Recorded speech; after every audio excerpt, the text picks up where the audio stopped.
தோள்பட்டை வலி வந்து பொதுவாக ஒரு 40 வயசுக்கு மேலே வருதுன்னா அது ஒரு டயபெட்டிஸ்க்குரிய மார்க்கராக இருக்கலாம். அதுதான் காமனஸ்ட்டு.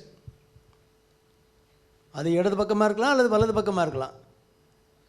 இடது பக்கமாக இருக்குன்னா அசோசியேட்டடாக வேறு ஏதாவது சிம்டம் இருக்கான்னு பார்க்கணும். இங்கே நடக்கும்போது அந்த வலி வந்து இந்த இடம் மட்டும் இருக்கக்கூடாது, தோள்பட்டையில் மட்டும் வலி இருக்கக்கூடாது, அப்படி பரவற மாதிரி இருக்கணும். இங்கேருந்து கை வரைக்கும் உளைய மாதிரி இருந்தால் அது ஹார்ட்டில் உள்ள பெயினாக இருக்கலாம். நீங்கள் ரெஸ்ட் எடுக்கும்போது அது குறைஞ்சிடணும். அப்போ தான் அது இருதயத்தில் உள்ள வலின்னு நம்ம சொல்ல முடியும்.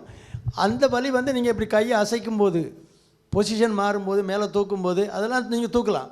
அது ஒரு உள்ளுக்குள்ளே ஒரு உளைச்சல், நரம்பில் உள்ள உளைச்சல் மாதிரி இருக்குமே தவிர வலின்னு சொல்ல முடியாது. அது நீங்கள் யூஸ்வலாக ஹார்ட் அட்டாக் வரும்போது அந்த மாதிரி பெயின் வரும். ஏன்னா ஒரே நரம்பு அங்கேயும் இங்கேயும் சப்ளை பண்ணாலும் ரெஃபர்டு பெயின், இங்கே உள்ள வலி தான் அங்கே ரெஃபர் ஆகுது. ஆனால் அதோட அசோசியேட்டடாக வேர்வை இருக்கும், சிலருக்கு வாமிட் வர்ற மாதிரி இருக்கும். அந்த மாதிரிலாம் வித்தியாசமாக இருந்தால் தான் அது வந்து ஹார்ட்டையும் அதையும் கனெக்ட் பண்ணணும். நிறைய பேர் இடது பக்கத்தில் உள்ள கை உளைச்சல் அப்படின்னோடனே நெட்டில் தேடி பார்த்துட்டு அது ஹார்ட்டில் உள்ள ப்ராப்ளமாக இருக்கும், ஒரு இசிஜி எடுத்துருங்கன்னு வந்துடுவான். வந்த உடனே சொல்லிடுவான், நமக்கு ஒரு இசிஜி போட்டுருங்க சார். என்னவோ மசாலா தோசை ஆர்டர் போடுற மாதிரி ஒரு இசிஜி நமக்கு போட்டுருங்க சார், நம்ம எடுத்துகிட்டு வந்துடுறேன், எனக்கு இந்த கை உழையுதும்பா. அதனால் அது சும்மா பயப்பட வேண்டிய அவசியம் கிடையாது.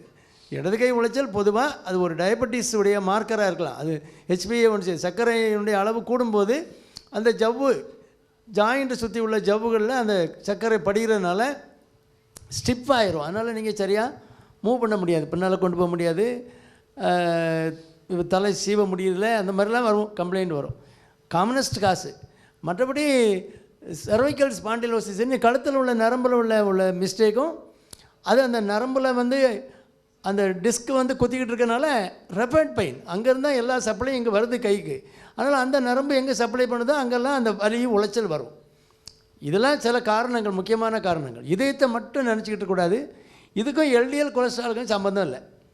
எல்டிஎல் கொலஸ்ட்ரால் அவர் எதுக்கு பார்க்க சொன்னார்னா, ஜென்ரலாக நீங்கள் ஒரு ஏஜுக்கு அப்புறம் எல்டிஎல் கொலஸ்ட்ரால் 100க்கு கீழே இருக்கா அப்படிங்கிறது பார்த்துக்கிட்டா நல்லது. அது ரொம்ப சிலருக்கு அப்நார்மலி ஹை 140, 160, 180 அப்படி இருக்க ஆட்களுக்கு வந்து சைலண்டாக இரத்த குழாய்கள் அடப்பட்டு போகும்.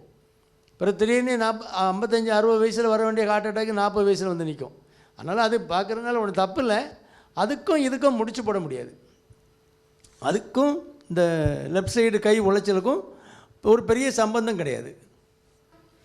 நீங்கள் அது கழுத்து நரம்பு தானா, நரம்பில் வலி தானா அப்படிங்கிறத பார்த்தோன்னா அதுக்கு சில பயிற்சிகள் கொடுப்பாங்க. எலும்பு டாக்டர்கிட்ட காட்டி சில பயிற்சிகள், சில பெயின் கில்லர் கொஞ்சம் நாளைக்கு போட்டிங்கன்னா சரியாயிடும். சர்க்கரை நோயாளிகளுக்கு சர்க்கரை நல்ல கட்டுப்பாட்டுக்குள்ளே வச்சிங்கன்னா அது ஆட்டோமேட்டிக்காக கொஞ்சம் கொஞ்சமாக குறைஞ்சி போயிடும். அதனால் சர்க்கரை கட்டுப்பாடு ரொம்ப முக்கியம். ஏன்னா அந்த டெபாசிட் ஆன குளுக்கோஸ் வந்து மொபிலைஸ் ஆகி திரும்ப அந்த தசைகள்லாம் அந்த ஸ்டிஃப்னஸ் குறையணும். கொஞ்சம் பயிற்சியும் கொடுத்துக்கணும். எல்லாத்துக்கும் மாத்திரையை போட்டு விழுங்கிட்டு எல்லாம் சரியாயிருன்னு உட்கார முடியாது, மக்கு மாதிரி. நம்மளும் முயற்சி பண்ணணும்.